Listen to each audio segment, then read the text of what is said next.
ಪ್ರಿಯ ವೀಕ್ಷಕರೇ, ನಮಸ್ಕಾರ. ಕ್ರೈಮ್ ಡೈರಿಗೆ ತಮಗೆಲ್ಲ ಆತ್ಮೀಯವಾದ ಸ್ವಾಗತ. ಅವಳೊಬ್ಬಳು ಗರ್ಭಿಣಿ ಹೆಣ್ಮಗಳು. ಎಲ್ಲರಂತೆ ತಾನೂ ಇಷ್ಟಪಟ್ಟವನ ಜೊತೆ ಖುಷಿಯಾಗಿರ್ತಾಳೆ. ಅಂಥ ಸಮಯದಲ್ಲಿ ತಾಯಿ ಹಾಗೂ ತಮ್ಮನ ರೂಪದಲ್ಲೇ ಬಂದ ಮೃತ್ಯು ಅವಳ ಪ್ರಾಣವನ್ನೇ ಹೊತ್ತೊಯ್ದುತ್ತೆ. ಅಂದಾಗೆ ನಾವಿವತ್ತು ಹೊರಟಿರೋದು ತಾಯಿ ಮತ್ತು ತಮ್ಮನೇ ಮನೆ ಮಗಳ ತಲೆಯನ್ನು ಕತ್ತರಿಸಿದ ಕಥೆಯನ್ನು. ಅವತ್ತು ಡಿಸೆಂಬರ್ 7, 2021 ಬೆಳಗ್ಗೆ ಸುಮಾರು 8 ಗಂಟೆ ಆಗಿರ್ಬೋದು. ಪ್ರೀತಿಯಿಂದ ಮಗಳನ್ನು ನೋಡಲು ತಾಯಿ ಮತ್ತು ತಮ್ಮ ಮಗಳ ಮನೆಗೆ ಬೆಳಗ್ಗೆನೇ ಬಂದಿರ್ತಾರೆ. ಮಗಳಿಗೂ ತಾಯಿ ಮತ್ತು ತಮ್ಮನ್ನು ಕಂಡು ತುಂಬ ಖುಷಿಯಾಗಿರುತ್ತೆ. ಮನೆಯೊಳಗೆ ಕರ್ಕೊಂಡು ಹೋಗ್ತಾಳೆ, ಯೋಗಕ್ಷೇಮ ವಿಚಾರಿಸ್ತಾಳೆ. ಕಾಫಿ ಮಾಡ್ಕೊಂಡು ಬರ್ತೀನಿ ಅಂತ ಅಡುಗೆ ಮನೆ ಕಡೆ ಹೋಗ್ತಾಳೆ. ಆಗ ಆಕೆಯ ತಮ್ಮ ಆಕೆಯ ಗಂಡ ಮಲಗಿರೋದನ್ನ ಗಮನಿಸ್ತಾನೆ. ಹಾಗೆ ಮೆಲ್ಲಗೆ ಆಕೆ ಅಡುಗೆ ಮಾಡೋ ಜಾಗಕ್ಕೆ ಹೋಗ್ತಾನೆ. ಅದೇ ಸಮಯದಲ್ಲಿ ಅವಳ ತಾಯಿ ಕೂಡ ಅಲ್ಲಿಗೆ ಹೋಗ್ತಾಳೆ.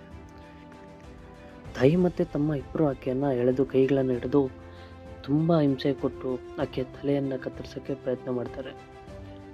ಆಕೆ ಎಷ್ಟೇ ಒದ್ದಾಡಿದ್ರೂ ಕೇಳ್ಕೊಂಡ್ರು ಇವ್ರು ಬಿಡೋದೇ ಇಲ್ಲ. ಇದೇ ಚೀರಾಟ ಕಿವುಗಾಟನ ಕೇಳಿಸ್ಕೊಂಡು ಅಕ್ಕಪಕ್ಕದ ಮನೆಯವರು ಕೂಡ ಬಂದು ನೋಡ್ತಾರೆ. ಅರೆ, ಅವ್ರ ಹತ್ರಕ್ಕೆ ಬರೋದಕ್ಕೆ ಭಯ ಆಗ್ತಾ ಇರುತ್ತೆ.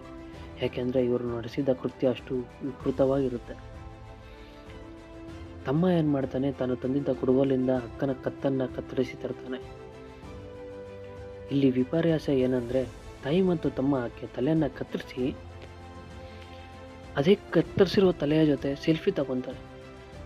ಇದನ್ನು ನೋಡಿದಂಥ ಜನಕ್ಕೆ ತುಂಬ ಭಯ ಆಗುತ್ತೆ. ಯಾರೂ ಹತ್ರಕ್ಕೆ ಬರೋದಿಲ್ಲ. ಈಕೆಯ ಕಿರ್ಚಾಟ ಕೇಳಿ ಮಲಗಿದ್ದ ಆಕೆಯ ಗಂಡ ಕೂಡ ಎದ್ದು ಓಡಿ ಬರ್ತಾನೆ. ಆದರೆ ಅಷ್ಟರಲ್ಲಿ ಏನಾಗಬಾರ್ದಾಗಿತ್ತು ಅದೆಲ್ಲ ಆಗೋಗಿತ್ತು. ಆಕೆಯ ತಲೆಯನ್ನು ಕತ್ತರಿಸಿ ಇವರಿಬ್ಬರು ಸೆಲ್ಫಿ ತಗೊಂಡು ಆ ತಲೆಯನ್ನು ಎತ್ತಿ ಆಚೆಗೆ ಬಿಸಾಕ್ತಾರೆ.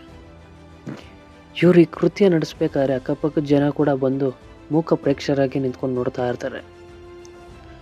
ಅಷ್ಟಕ್ಕೂ ಇವರು ಕೊಂದಿದ್ದಾದರೂ ಯಾಕೆ? ಸ್ವಂತ ಮಗಳನ್ನೇ ಕೊಲ್ಲುವಂಥ ದ್ವೇಷ ಯಾಕಿತ್ತು ಆ ತಾಯಿಗೆ? ಅಕ್ಕನನ್ನೇ ಕೊಲ್ಲುವಷ್ಟು ದ್ವೇಷ ಯಾಕಿತ್ತು ಆ ತಮ್ಮನಿಗೆ? ಮುಂದಿನ ವೀಡಿಯೋದಲ್ಲಿ ಹೇಳ್ತೀನಿ. ಅಲ್ಲಿವರೆಗೂ ನಮ್ಮ ಅಕೌಂಟ್ನ ಫಾಲೋ ಮಾಡ್ತಾಯಿರಿ, ಲೈಕ್ ಮಾಡಿ, ಶೇರ್ ಮಾಡಿ. ಇನ್ನಷ್ಟು ವೀಡಿಯೋಗಳಾಗಿ ಪ್ರೋತ್ಸಾಹಿಸಿ. ಧನ್ಯವಾದಗಳು.